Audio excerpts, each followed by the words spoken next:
네, 안녕하세요 여러분, 형교수입니다. 자, 여러분, 이번 시간에는요 이 17번 프린트를 통해서 드디어 중국 근대사에 들어가 보도록 하겠습니다.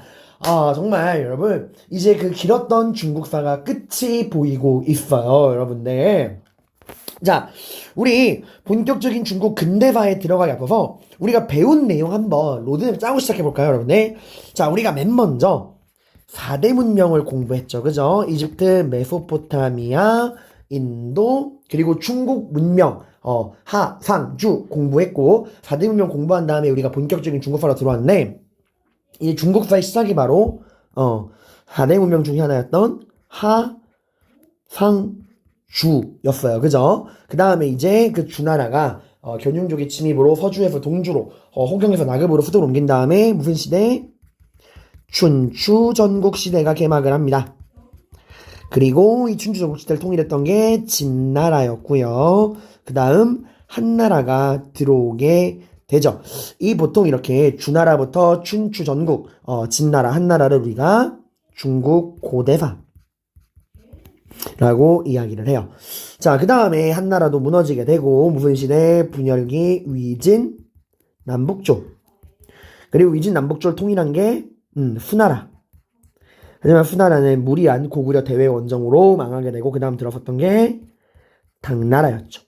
보통 이 위진남북조부터 후나라 당나라를 우리가 중국 중세사다라고 이야기를 합니다. 자, 그 다음에 당나라가 이제 무너지고 5대 19개 분열기가 나타나게 되고 그 다음에 이 분열기를 통일했던 송나라.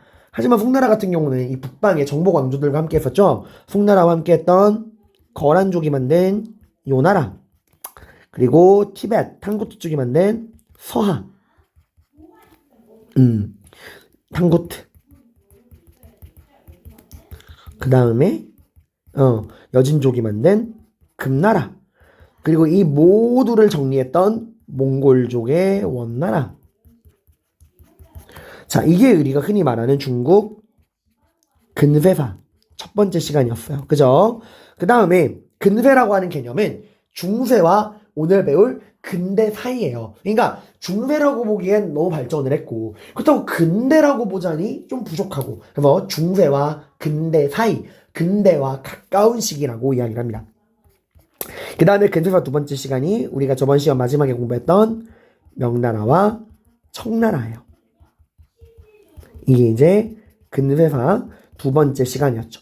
다만 청나라 같은 경우는 끝까지 배운 게 아니라 어디까지 공부했죠? 강희제, 옹정제, 걸륭제 까지, 그리고 걸륭제의 말기에 있었던 백년교도 인한으로 서서히 청나라의 전성기가 저물어져가는 모습까지 우리가 공부를 했습니다.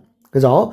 자, 그럼 이번 시간부터는 드디어 이 중국 전근대사, 고대 중세의 근세를 끝내고요. 드디어 이제 중국 근현대사로 들어오게 되고요. 이번에는 우선 중국 근대사를 먼저 공부해 볼 겁니다.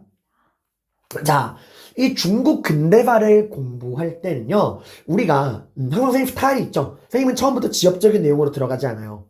줌아웃, 줌인, 숲을 보고 나무를 봐라. 일단 전체적인 아웃라인을 잡고 이 단원에서 우리가 어떠한 내용들을 공부할 것인지에 대한 전체적인 개관, 아웃라인을 잡은 다음에 그 다음 세부적인 내용으로 들어갑니다. 자, 중국 근대사, 우리가 이번 시간에 공부할 내용을 일단 범위로 따지면 근대사의 시작인 1차 아편 전쟁부터 청나라가 무너지게 되고 아시아 최초의 공화국인 중화민국이 들어서는 신해혁명까지, 여기까지 우리가 공부할 건데, 이 내용을 우리가 그러면 어떠한 관점을 가지고 바라봐야 되냐? 여러분, 그 유명한 역사학자 중에서요, 토인비라고 하는 역사학자가 이런 말을 했어요. 역사는 도전과 응전이다. 이게 뭔 말이야? 역사라고 하는 거는 외부로부터 오는 도전, 외부로부터의 자극, 외부로부터의 도전과 이런 외부로부터의 자극, 도전에 맞서는 내부로부터의 저항, 대응, 응전이다. 즉 외부로부터의 도전과 내부로부터의 응전이 만나서 이루어지는 게 역사다라고 이야기를 했고, 이게 중국 근대사에 딱 적용되는 말이야. 외부로부터 서양 제국주의 열강의 끊임없는 침략과 도전이 오고요. 이거에 맞서서 중국 사람들은 끊임없이 이런 위기를 극복하기 위해, 이 도전을 극복하기 위해 그들 나름대로 응전을 하게 됩니다.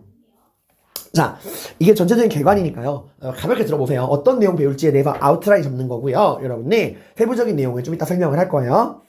자, 아편전쟁, 1차 아편전쟁이 터집니다. 말 그대로 아편 때문에 일어난 전쟁이에요. 간단히 말하면 청나라와의 무역에서 계속해서 적자를 보던 영국이 이 무역 적자를 해결하기 위해서 인도산 아편을 몰래 재배해서 청나라에 밀수출해버립니다. 당연히 청나라 정부 입장에서는 이걸 두고 볼 수가 없죠. 아편을 몰수하고 아편 수출을 금지시켜. 이렇게 영국이 너희 때문에 우리가 손해를 봤다 하고 오히려 역으로 전쟁을 선포합니다. 말도 안 되는 전쟁이죠. 근데 문제는 이 아편 전쟁에서 청나라가 패배했다는 거야. 자, 이제부터는 한국 근현대사를 떠올리시면 내용 이해가 편합니다. 자, 우리가 근현대사 시기에 때 배웠던 모든 불평등 조약에 항상 뭐가 따라와요? 배상금이 따라와요. 근데 여러분이 배상금은 알다시피 다 누구의? 그치, 백성들의 세금으로 결국 메울 수밖에 없어요. 당연히 이런 배상금은 누구의 부담? 백성들의 부담으로 늘어날 수밖에 없어. 그래서 이런 청나라가 아편전쟁에 패배한 이후에 배상금을 마련하는 과정에서 세금이 오르게 되고 백성들의 부담이 증가하게 됩니다. 이제 이 백성들은 누구를 원망해요? 청나라 정부를 원망하는 거야. 이네 여진족, 애초에 청나라라는 나라가 여진족, 이 오랑캐인 여진족이 만든 나라잖아. 그러니까 나라가 잘 돌아갈 때는 별말이 없었지만 이게 잘못되니까 이 밑에 있는 피지배층, 대다수의 피지배층 백성들은 중국 전통민족인 한족들이잖아요. 그 애들이 이제 문제를 제기한 거야. 이 오랑캐인 여진족들이 나라를 개판으로 이끄니까 이런 문제가 생기는 거 아니야. 우린 절대로 이걸 두고 볼 수 있다 없다? 없다. 이제 다시 그러니까 그건 뭐야? 이런 문제가 생기는 이유는 저 오랑캐인 여진족들이 나라를 잘못 이끌어서 그렇다. 그러니까 이 여진족을 몰아내고 다시 우리 한족들의 나라를 부활시키자라는 생각을 하면서 한족 농민들의 반란이 일어나게 됩니다. 그게 바로 태평천국 운동이에요. 천국이란 단어에서 알 수 있듯이 이게 그 기독교적인 이념을 가지고 일어난 운동인데 이때 나왔던 구호가 중요해요. 멸만 흥한. 한족 농민들이 내걸었던 구호야. 멸만, 만주족을 멸망시키고 흥한 한족의 전통 정부를 회복하자라는 거였어요. 이 태평천국 운동은 청나라를 멸망 직전까지 몰아붙입니다. 근데 이 태평천국 운동은 진압돼요. 누구에 의해 진압이 되느냐? 이거는 좀 비하인드 스토리를 봐야 되는 게 태평천국 운동으로 위기에 빠진 청나라. 하지만 서양 열강은 청나라가 얼마나 힘들건 말건 관심이 없습니다. 그들의 관심은 그들이 차지하는 이권이에요. 서양 열강은 1차 아편전쟁으로 얻은 이권이 마음에 안 드는 거야. 더 줘. 더 해줘. 라고 이야기하는 거야.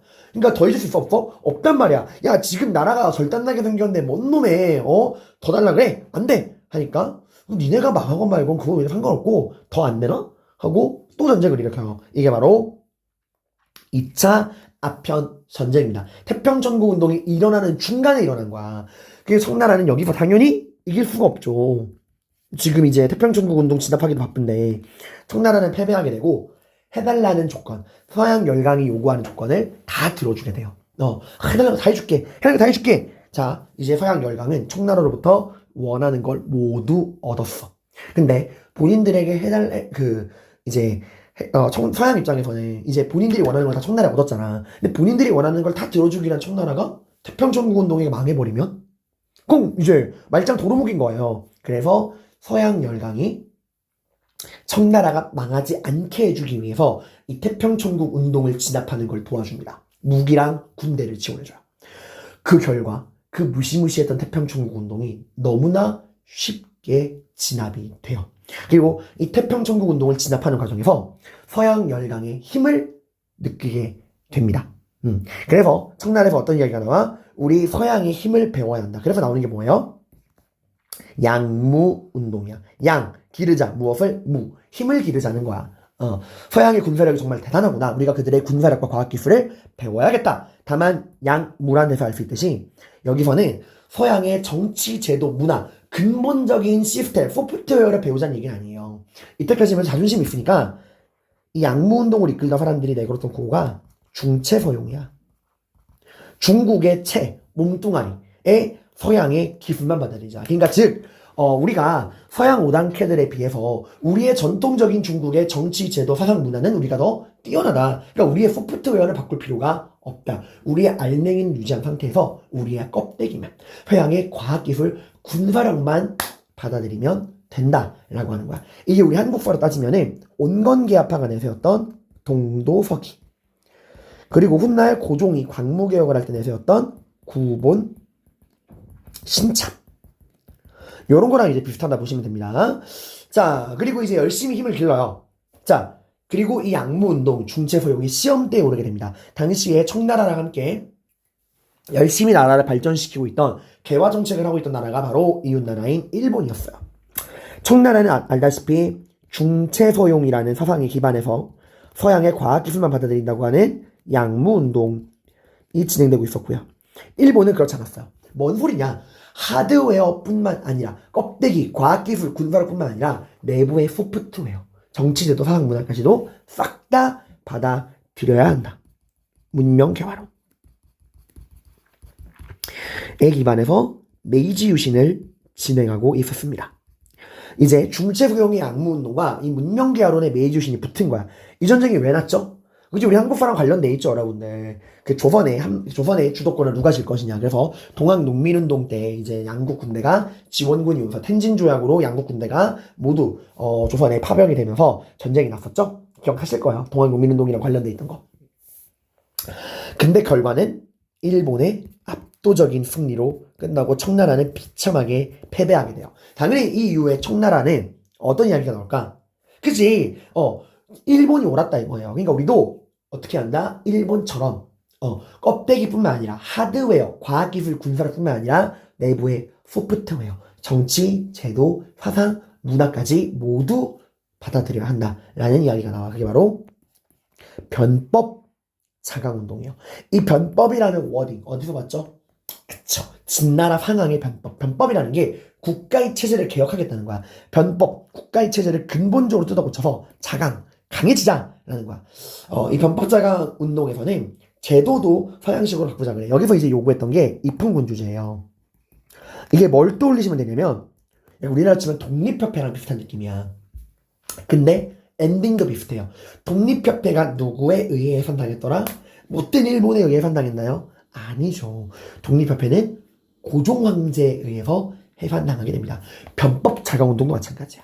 입헌군주제를 하려는 게 당시 청나라 황실에 의해서는 좋게 보이지 않죠. 청나라 황실의 힘을 약화시켜야 하는 거니까. 그래서 이 변법 자강운동은 청나라 정부에 의해 탄압을 받고 실패하게 됩니다.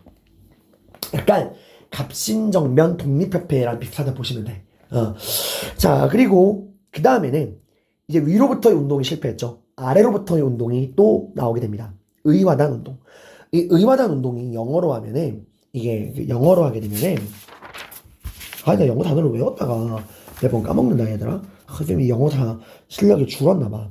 이게 영어로 하면은 복서, 권투 선수의 리벨리언. 이게 저항이라는 뜻이죠. 반항이라는 뜻. 반항이 좀 더 정확하겠다. 복서 리벨리언. 복서의 반항. 왜 갑자기 복서냐? 이 의화단이라는 건 여러분이 그 중국에 보시면 넓은 공원에서 막 기수련하는 아줌마 아저씨들이 보이잖아. 그런 단체야. 원래는 의화권이라고 하는 전통적인 기수련, 무술을 수련 단체였어. 근데 애들이 점점 이 무술을 수련하다가 우리가 이 무술을 열심히 수련하다 보면은 총칼도 우리를 뚫을 수 없다. 서양의 저 사악한 무기를 우리가 다 튕겨낼 수 있다라는 그릇된 믿음을 가지고 이 의화권을 연마해서 우리가 서양 오랑캐를 몰아내자라는 생각을 하게 돼요. 그래서 이 동양의 전통 무술 하는 애들이 이제 서양 애들이 보기에는 권투 선수 같은 거야. 그게 복서의 반항이다라고 했는데 이 의화단 운동은 백년교도랑 연관돼 있어요. 백년교도 어디 보였죠? 네, 원나라 말기 홍건적의 난, 그리고 청나라 말기 백년교도의 난 또 나온 거야. 의화단 운동, 백년교도의 한 일파야. 근데 이 의화단 운동은 아래로부터의 운동이라는 건 태평천국 운동이랑 비슷하지만 구호가 달라. 태평천국 운동은 한족 농민들이 만주족을 몰아내자는 거였죠. 그러니까 모든 문제의 원인을 만주족에게 청나라 정부에게 돌리는 거라면 의화단 운동은 문제의 원인을 서양 애들에게 돌리는 거야. 그리고 오히려 이 서양을 몰아내기 위해 우리가 청나라 정부에 적극 협조해야 한다. 그래서 이 순진한 백성들이 내걸었던 구호가 부청멸양이에요. 청나라를 부흥시켜 서양 오라클을 멸망시키자. 이게 이제 태평천국운동의 멸망행한 의화단 운동의 부청멸양 구분하세요. 하지만 이 의화단 운동은 서양 군대에 의해 철저하게 진압이 됩니다.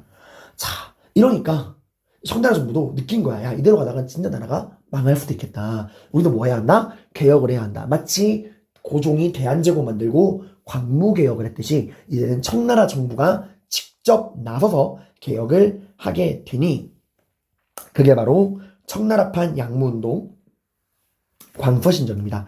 하지만 광서신정은 성공할 수가 없죠. 이게 광무개혁이랑 마찬가지로 시대를 역행하는 개혁이야. 정치적으로는 전제군주제를 추구한단 말이에요. 그래서 광서신정도 결국에는 실패하게 되고 결국 청나라로는 답이 없다. 아예 틀을 바꿔야겠다. 이래서 혁명이 발생해서 신해혁명을 통해 청나라 정부가 무너지게 되고 아시아 최초의 민주공화국인 중화민국이 수립되게 돼요. 자, 이러한 틀을 가지고 우리가 내용을 공부할 거고요. 대충 흐름 알겠죠? 자, 그럼 여기에 좀 더 입체적으로 이해하기 위해서 이 청나라 후기 정치 배력에 대해서도 우리가 살펴보도록 하겠습니다. 자, 잠깐 끊겠습니다. 죄송합니다. 자, 이걸 좀 더 입체적으로 이해하기 위해서 청나라 후기의 정치 세력도 함께 살펴봐야 돼요. 이 선생님이 청나라 후기 정치 세력을 보수와 진보로 구분했습니다. 보수가 뜻이 뭐예요? 네, 기존의 질서, 체제를 유지하려는 세력이 보수고요. 진보는 반대로 기존의 체제를 지키는 것이 아니라 개혁하고 바꾸려는 사람들, 한 발 더 나아가려는 사람들이 진보예요. 이 보수랑 진보라고 하는 이 두 개의 프레임으로 구분을 했을 때 우리가 청나라 후기 정치 세력은 보수파, 개화파, 혁명파로 구분해 볼 수가 있습니다. 자, 보수파는요, 바로 만주족 황실, 청나라 그 만주족 황실 애들이에요. 청나라 황실. 가장 보수적인 그 전제군주제를 중심으로 한 청나라 황실을 유지하려고 하는 만주족들 애들이 보수파인데 여기 보니까 아니 왜 황제는 아니고 서태후 이거 여자 아닌가요? 네.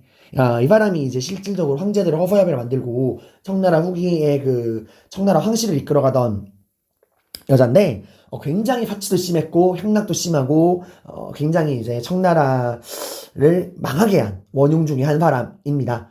오늘날도 굉장히 부정적인 평가를 많이 받고 있어요. 자, 그 다음에 여기 위안스카이 원세계라고 나오죠. 이 사람을 우리가 한국사에서 공부했어요. 이모곤란 공부할 때 여러분 이모곤란 이후에 이제 청나라랑 조선이 조청상민 수륙 무역장정을 맺고 조선에 대한 청나라의 간섭이 굉장히 심해지면서 조선에 청나라 군대가 주둔을 하게 되죠. 이모곤란 이후에 그 조선에 주둔하던 청나라 군대를 이끌던 사령관이 위안스카이야. 원색이. 이 사람은 배신의 아이콘입니다. 나중에 보시겠지만 중요한 역사적인 분기점마다 늘 배신을 하는 배신의 아이콘이에요. 쓰레기 집단이죠. 자, 그 다음에 개화파. 이 개화파는 이제 여러분이 뭐 생각하시면 되냐? 정몽주. 고려 말에서 조선 넘어갈 때 우리 정몽주라고 하는 사대부를 기억하실 거예요. 정몽주의 주장이 뭐였죠? 그쵸. 고려라고 하는 틀을 유지한 상태에서 개혁을 해보자는 거죠. 개화파가 딱 그런 애들이야. 얘들은 이 청나라 그 황실의 기본적인 틀은 유지하자는 거야. 이 청나라 왕조의 틀은 유지한 상태에서 개혁을 하자. 그러니까 이게 약간 여러분이 고려말 조선초 온건파 사대부 정몽주를 떠올리시면 돼요. 그럼 이 개화파, 그럼 청나라의 틀을 유지한 상태에서 어디를 어떻게 바꿀 것이냐 이걸 놓고서 이제 또 토론 안 하시는데 첫 번째가 양무파. 얘들은 중체 서용 말 그대로 중국의 기본적인 정치 제도 문화 소프트웨어를 유지한 상태에서 서양의 기술만 받아들이자. 얘들은 이홍장 증국번 같은 사람들입니다. 이 사람들이 이런 생각하게 된 거는 그 2차 아편 전쟁 이후에 서양 열강의 힘을 빌려서 태평천국 운동을 진압하는 과정에서 서양의 힘을 느꼈기 때문에 그래. 자, 그 다음에 청일전쟁 이후에 본격적으로 등장한 변법파예요. 말 그대로 변법, 국가의 기본적인 체제를 바꾸자. 청일전쟁 때 보지 않았냐. 양무운동 중체서용으로는 안 된다. 우리도 얘들은 서도서기, 그러니까 서양의 도, 정신, 정치, 제도, 문화 모든 걸 다 근본적인 내부의 소프트웨어까지 받아들이고 서양의 기술도 받아들여야 한다. 다 바꾸자 이거야. 이걸 이야기했던 애들이 캉류웨이랑 양치차오. 양치차오가 양계초라는 사람이야. 이 사람 우리가 어디서 들어봤죠? 네, 저번 시험 때 그 명나라 청나라 문화 할 때 공양학파 기억나요, 여러분들? 명나라 말에서 청나라 넘어갈 때 현실 개혁적인 경세치용이 등장을 하게 되고요. 근데 이 경세치용의 방법론으로서 팩트체크로 나왔던 게 고증학인데 이게 청나라 정부 들어와서 난한병용제, 대규모 편찬사업, 과거제 활성화, 신가축 우대 등등 청나라의 교묘한 이런 회유 정책으로 비판의식이 사라지게 되고 경세치용은 사라지게 되고 뭐만 남아? 고증학, 객관적인 고증학만 남게 되죠. 그러다가 청나라 후기 다시 사회가 문제가 되면서 다시 현실 개혁적인 공양학이 나타나게 됩니다. 말 그대로 공양학, 공자의 뜻을 따라서 나라를 바꿔보자 라고 했던 그 공양학파 있죠? 걔네가 얘네야. 그러니까 내가 개합한 거야. 공자는 나라를 바꾸자고 해도 나라의 틀 자체를 뒤엎자는 얘기를 할 수 없는 사람이잖아요. 그죠? 그 다음에 혁명파는 정도자 생각하면 돼. 급진파 사대부. 고려라고 하는 틀 자체를 없애고 새로운 나라 조선을 만들자라고 했던 그 정도자. 얘들은 청나라 황실의 그 틀 자체를 틀을 부정하는 거야. 얘들은 급진파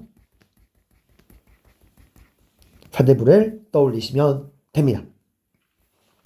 자, 그 다음에 자, 이렇게 해서 여러분들 이런 정치 세력들을 쭉 봤죠. 그럼 이제 이걸 가지고 우리가 이 개관을 다시 한번 입체적으로 이해해 볼게요. 자, 양무운동은 여러분 지금 누가 주도하고 있는 거예요? 네, 청나라 황실의 틀을 유지하자는 개화파. 그 안에서도 중체서용의 양무파가 이끈 거고요. 그 다음 청일전쟁 이후의 변법자강운동은 개화파 안에서도 서도서기를 주장하던 변법파. 서도서기. 그 다음에 광서신정은 누가 한 거야? 그치, 쌤이 그랬죠? 이 광서신정은 보수파. 청나라 황실에서 한 거예요. 답이 없다 이래서 보수파. 서태후를 비롯한 황실에서 진행한 개혁이 바로 광서신정입니다. 그 다음 시대혁명은요. 청나라 자체를 무너뜨리자. 혁명파가 시행했던 개혁이야. 이 혁명파의 대표가 순원. 오늘날 중국의 국부로 추앙받는 국민당과 공산당 모두가 존경하는 순원이라는 사람이에요. 자, 그럼 이제 우리가 이런 내용들 전체적으로 어떤 식으로 중국 근대사 우리가 공부를 할 건가 전체적인 내용의 틀, 아웃라인을 잡았고요. 이 내용을 토대로 우리가 세부적인 내용으로 들어가 보도록 하겠습니다. 우선 1차 아편전쟁부터 태평천국 운동까지 공부를 해볼게요. 아편전쟁입니다. 말 그대로 아편을 통해 일어난 전쟁인데 일단 이 전쟁이 왜 일어났느냐 배경을 보실 거면은 여러분이 지난 시간에 배운 내용을 끄집어 와야 돼요. 청나라의 무역체제. 무슨 무역이었죠? 네, 공행무역을 기억하실 거예요. 저번 시험 범위였죠, 여러분? 자, 공행무역이라는 건 청나라에 존재하는 독특한 교역 통제 방법이었어요. 자, 공행을 설치합니다. 공행이라는 게 뭐예요?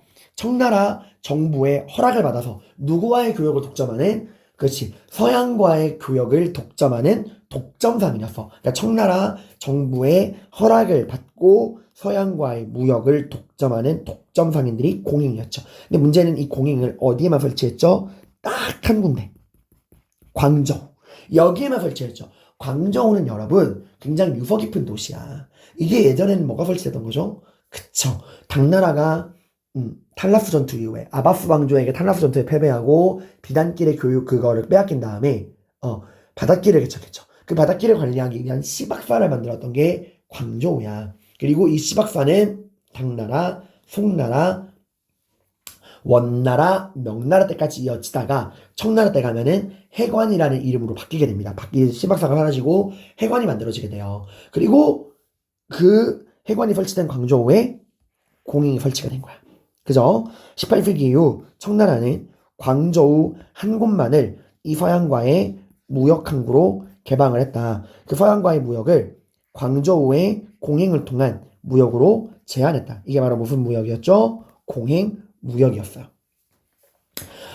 자, 이러니까 여러분들 어떤 문제가 생겼냐? 자, 문제를 좀 보러 갈게요. 이 초기 무역. 청나라는 지금 무슨 무역하고 있죠? 공행무역이었죠. 정부에게 허락을 받은 이 공행이라는 상인이 서양과의 무역을 독점하고 있고 이 공행을 또 어디밖에 설치하네? 광저우 한 곳밖에 설치하네. 굉장히 제한된 무역을 하고 있는 거야. 공행무역. 자, 이 공행과 무역을 하던 서양 세력 중에 가장 대표적인 나라가 어디냐면은 해가 지지 않는 나라 영국이었어요. 대영제국 영국. 근데 영국은 이제 그 당시에 동인도 회사를 내세워가지고 청나라랑 교역을 하고 있었는데 이 영국은 그 당시에 청나라와의 무역에서 굉장히 많은 손해를 보고 있었습니다. 일단 영국은 청나라로부터 차, 비단, 도자기 같은 거를 사가고 있었어요. 특히 뭐에 환장했냐? 차. 지금도 영국인들은 이 차, 특히 홍차 이게 없으면 살 수가 없어요, 여러분들. 영국 가면 또 축구가 되게 유명하죠. 손흥민이 뛰고 있는 토트넘으로 대표되는 프리미어리그. 이 프리미어리그 전반전이 끝나고 후반전이 시작하기 전에 중간에 광고를 하잖아. 이 광고 시간에 영국 전체 전기 소비량이 3배 정도 오른답니다. 왜? 다들 전기포트에 물 올리고 전기를 딱 누르는 거야. 차 마시려고. 얘네들은 1차, 2차 세계대전 때 특히 히틀러랑 싸우던 2차 세계대전 때도 차를 들고 가서 마셨던 애들이에요. 나중에 여러분이 저랑 서양사 배우실 때도 아시겠지만 이 차가 뭐랑도 연결돼 있냐면 미국의 독립전쟁에 연결돼 있어. 이 영국이 식민지인 미국에게 가혹한 세금을 매기다가 이 식민지들이 반발하니까 다른 세금은 다 면제를 해줘요. 근데 이 차에 대한 세금만큼은 면제해주지 않다가 이거는 이제 식민지들이 분노해서 차를 버리고 보수단차 사건으로 결국 미국의 독립전쟁이 발생하게 된. 아무튼 이 차 당연히 공짜가 아닙니다. 차 비단 도자기 사가고 뭐 줘야 돼요? 은을 지불해야 돼요.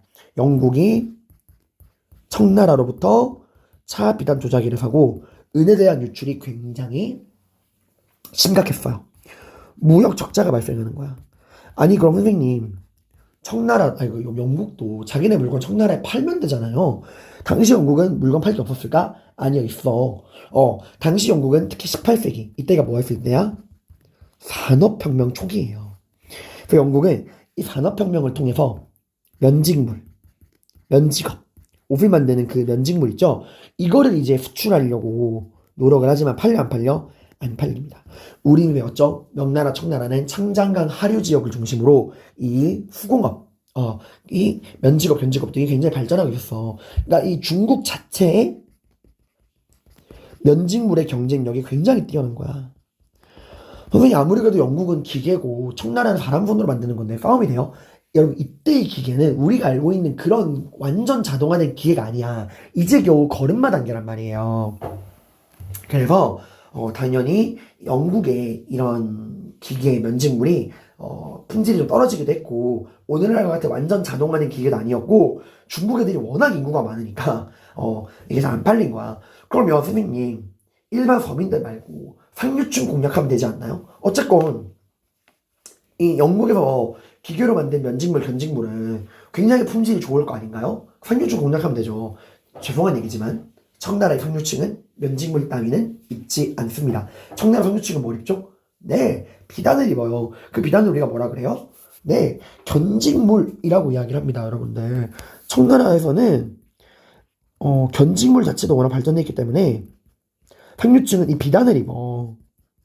그러니까 애초에 영국산 면직물이 수출할 길이 없는 거야. 그러니까 영국은 수출은 적고 수입은 많아. 청나라와의 무역에서 어마어마한 무역 적자를 보고 있었어요. 영국의 은이 다 청나라로 넘어가는 거야. 이것도 불만인데 또 하나의 불만은 뭐냐면은 그럼 차라리 원하는 물건이라도 마음껏 사갈 수 있으면 좋은데 그것도 아니야. 청나라는 오직 공행을 통해서만 오직 어디에서만 광저우 한 곳에서만 무역을 하잖아요. 영국이 원하는 만큼 못 사가. 그러니까 수요는 많은데 공급이 없어.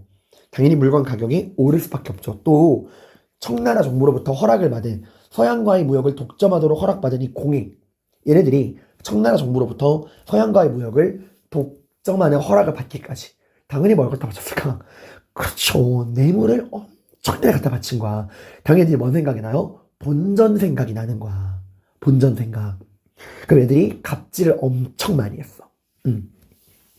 그래서 영국은 여러모로 불만이 많았다. 그래서 처음에 영국이 이 나오죠. 영국이 이제 차수출 급증으로 막대한 양의 은이 어디에서 어디로 영국에서 청나라로 은이 넘어가고 있다. 그래서 처음에 영국이 말로 합니다.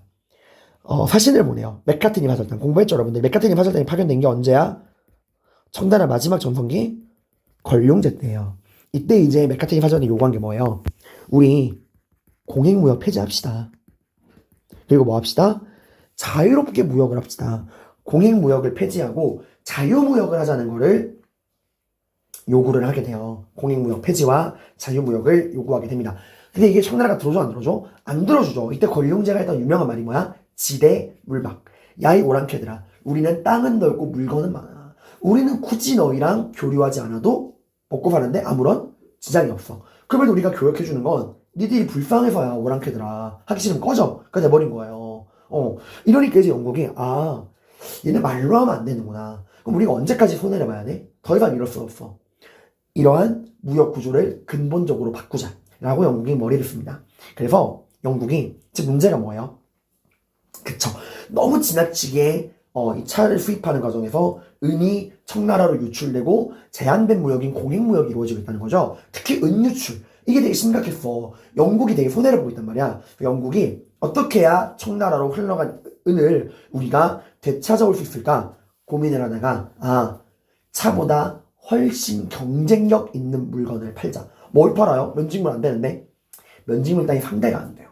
뇌가 거부할 수 없는 물건을 팔기로 결정합니다. 그게 바로 뭘까요? 네, 그게 바로 아편이에요. 그게 바로 아편입니다. 그래서 나온 게 이런 은적자를 해결하기 위해 나온 게 19세기 삼각무역이에요. 왜 삼각이냐? 영국과 청나라뿐만 아니라 인도가 껴들어. 당시 인도는 영국의 식민지였습니다. 자, 제국주의 시대 식민지 역할은 세 가지죠. 원료 공급, 물건을 만들 때 필요한 원료를 공급하고, 그리고 본국에서 만드는 기계로 만든 물건을 판매하는 시장, 그리고 남아도는 자본을 투자하는 잉여자본 투자. 이게 식민지 역할이었죠. 그래서 이제 영국 애들이 인도인들을 착취해서 뭐를 재배시킨 거야? 아편을 재배하라고 시킨 거야. 그리고 이 아편을 청나라에 팝니다. 자, 볼게요. 일단 기본적인 영국과 청나라의 무역 구조는 바뀌지 않아. 여전히 영국은 청나라로부터 차, 비단, 도자기를 사고 은을 지불합니다. 하지만 걱정하지 마세요. 문제가 해결됐어. 왜 봐봐. 차, 비단, 도자기를 사고 은을 지불했지만 이 은이 어디로 와요? 네, 인도를 통해서 지금 영국 상인들이 청나라의 아편을 밀수출하는 거야. 아편은 마약이에요. 마약. 거부할 수 없는 물건이야. 청나라의 아편 중독자, 마약 중독자가 급증해. 그리고 아편을 사기 위해 청나라 사람들이 은을 지불하는 거예요. 그리고 이 은이 인도로 가. 근데 이게 이제 어디로 와요? 영국으로 돌아옵니다. 왜? 영국은 말처럼 식민지는 원료를 공급하기도 하지만 상품 판매 시장이기도 해. 영국이 산업혁명으로 공장에서 기계로 찍어낸 면직물을 인도에 강제로 강매하거든. 인도에 면직물을 팔고 그 대가로 은을 가져오는 거야. 이렇게 해서 이제 은이 어디로 와요? 영국으로 오게 되는 거야. 그죠? 더 영국은 은 적자 문제를 해결하게 됩니다. 자, 근데 여기서 여러분 되게 쎄한 걸 느껴야 돼요. 이걸 해결할 때 적어낸 게 뭐야? 아편이야. 마약이라고요, 여러분들. 마약. 지금 영국이 삼각무역이라는 이걸 가지고 아편을 파는 거야. 은 유출의 문제를 해결하기 위해서 아편을 파는 거예요. 당연히 청나라 사람들이 아편에 중독되게 되고 이제는 반대로 청나라의 재정이 파탄나게 되는 거야. 청나라의 모든 은이 영국으로 넘어가게 되는 거야. 은만 넘어가면 그나마 다행이지. 은만 넘어가는 게 아니에요. 여러분들. 지금 이 은이 넘어가면 넘어갈수록 청나라 사람들이 뭘 중독되고 있는 거야? 아편.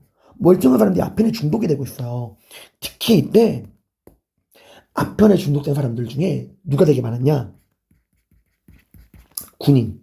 그리고 청나라를 지키는 정규 군인인 팔기군과 관리들이 엄청나게 많이 아편에 중독됐다 그래.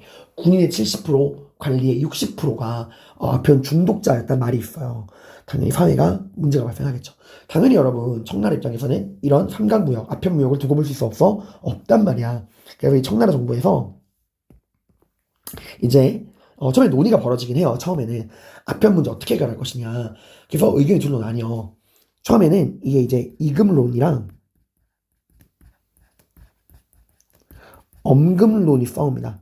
이금론은 이미 아편이 퍼질 대로 퍼졌다. 이거를 지금 우리가 단속하는 건 사실상 불가능하다. 그러니까 이 아편이 요즘 유통되고 있다는 거를 우리가 현실을 인정하고 뭐 하자? 양지로 끌어올린 다음에 세금을 매겨서 세금을 걷자라는 거예요.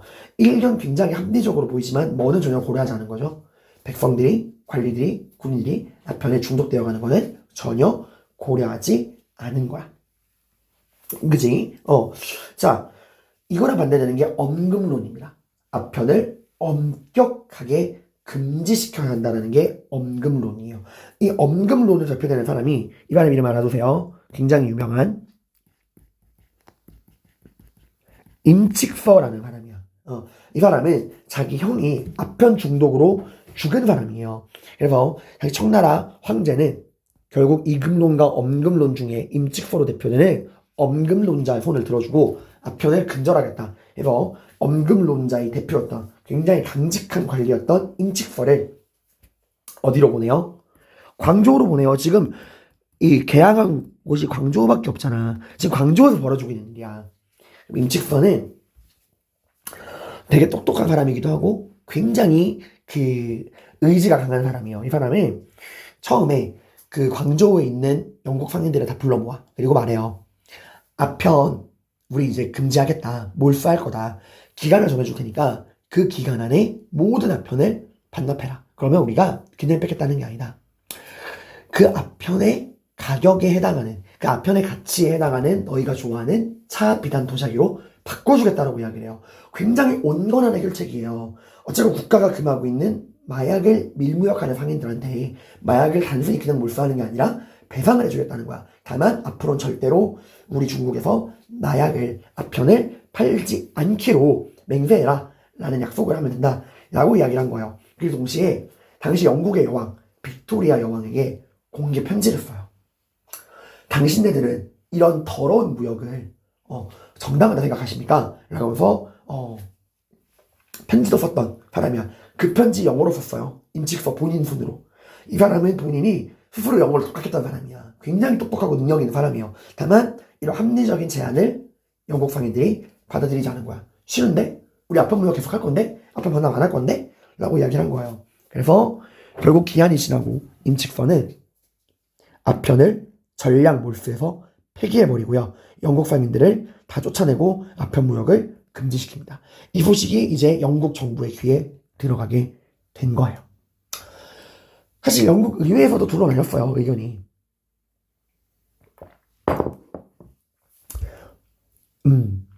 너무 더러운 전쟁이잖아요. 여러분. 그래서 청나라가 우리 영국 상인들에게 큰 손해를 입혔다. 우리가 절대로 이거를 넘어갈 수 없다. 청나라랑 싸우자라고 했던 사람들도 있었지만 굉장히 많은 숫자가 이건 너무 더러운 전쟁이다. 어떻게 남의 나라에 마약을 몰래 팔다가 그거 금지했다고 전쟁 일으킬 수가 있냐 하고 표결에 붙어요. 아편 전쟁 할 거냐 말 거냐. 근데 표 차이 단 9표 차이로 전쟁이 결정이 됩니다. 그리고 영국이 군함을 파견해서 청나라랑 아편 전쟁이 벌어지게 되고요. 결과는 너무나 손쉽게 영국의 승리로 끝났어요. 상대가 안 돼요. 이미 산업혁명으로 증기기관선, 철기선으로 무장한 영국 군대에 비해서 청나라는 아직도 겨우 노젓고 나무로 만든 배로 싸우고 있단 말이야. 압도적으로 영국의 승리로 끝나게 됩니다. 자, 이 아편 전쟁의 결과 청나라와 영국은 무슨 조약을 맺게 되냐? 난징 조약을 맺게 돼요. 난징. 이 난징이 여러분들 그 명나라의 수도였던 그 난징이야 얘들아. 우리 난징 기억나요 여러분? 이 난징이 되게 중국 역사에서 굉장히 중요한 역할이거든. 정리해볼게요. 맨 처음 난징은 동진 기억나요? 위촉 황복지대를 통일한 진나라. 이 진나라가 이제 파랑의 난과 56국으로 인해서 화북지방을 뺏기고 창장강 이남 강남지방으로 도망치죠. 그 동진의 수도가 어디였죠? 이거 좀 이렇게 하자. 동진의 수도가 건강이었죠. 이게 난징이야 얘들아. 같은 말이에요.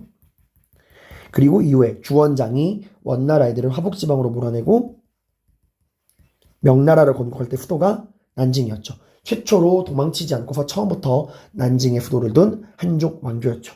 그리고 좀 이따 배울 태평천국 운동. 이 태평천국 운동의 수도 역시도 난징이었어요.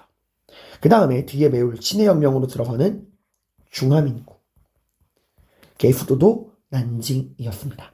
자, 아무튼 난징 조약을 맺게 되는데요. 이 난징 조약으로 영국은 그동안 본인들이 원했던 거를 문제점을 다 해결하게 돼요. 제일 먼저 뭘 얘기하냐? 공익무역 폐지해라.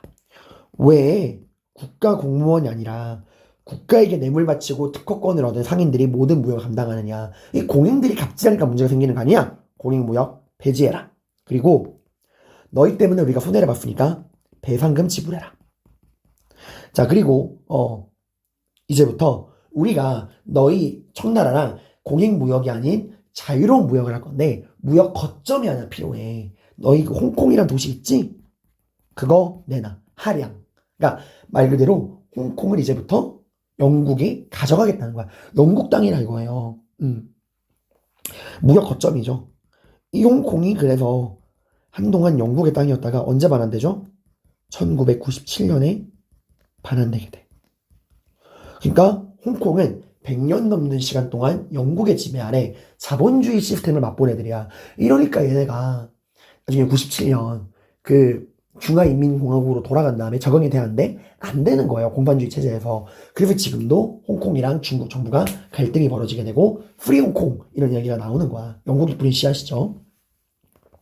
자, 아무튼 공익무역 폐지하자는 건 자유무역하자는 거고요. 이 배상금은 농민들의 세금 부담이고요. 홍콩은 무역 거점이고요. 그리고 또 하나, 왜 광주 한 곳에서만 무역을 해야 되냐? 너무 적다. 무역 항구를 5개로 늘려라. 광저우를 포함해서 총 5개로 항구를 늘립니다. 여기서 대표적으로 개항된 게 상하이예요. 우리가 알고 있는 그 상하이. 그래서 난징 조약으로는 여러분들이 공익무역 폐지, 자유무역 실시, 배상금 지불, 홍콩 하량, 5개 항구 개항. 이 5개 항구 중에서는 상하이와 광저우를 기억하시면 됩니다. 한국 개항이랑 그 홍콩 하량은 다른 거야. 하량은 땅을 완전 넘기는 거고 개항은 항구를 말 그대로 열어준다는 거예요. 무역을 하기 위한. 그리고 이렇게 자유롭게 무역을 하는 과정에서 말은 자유무역인데 웃긴 게 있어. 관세를 매길 때는 협정해서. 그러니까 양국이 무역을 할 때 그 물건에 관세를 매길 때 영국에서 이제 청나라로 들어오는 물건에 청나라 정부가 외국 수입품에 관세를 매길 수 있잖아요. 여러분 원래. 그래서 수입품이 비싼 거잖아. 외제가. 그 외국에서 들어오는 물건에 관세를 매기는 건 그 나라 정부의 고유 권한이야. 근데 지금 그 관세를 청나라 마음대로 매길 수 있다 없다? 없다. 영국에서 청나라로 넘어오는 물건에 청나라 정부가 관세를 마음대로 매길 수 없고 관세를 매길 때 영국 물건에 관세를 매길 때는 반드시 영국 정부랑 협정해서 맺어라. 협정 관세. 자주권을 빼앗긴 거예요. 이게 난징 조약입니다. 네, 공익무역 폐지, 배상금 지불, 홍콩 하량, 5개 항구 개항, 관세 자주권, 박탈, 협정 관세 알아두시고요. 그래도 선생님 불평등 조약하면 늘 따라오는 최애국 대우랑 취업업권은 없네요. 있어요, 여러분들. 청나라 이 영국 애들이 깜빡했다. 야, 이거 내가 중요한 거 빼먹었어. 이러고 난징 조약 맺고 불과 1년 뒤에 호문 추가 조약을 통해서 불평등 조약하면 꼭 들어가는 시해법권, 다른 말로 영사재판권이라고 그러죠. 그리고 최혜국 대우를 맺게 돼요. 시해법권이라는 건 뭐예요?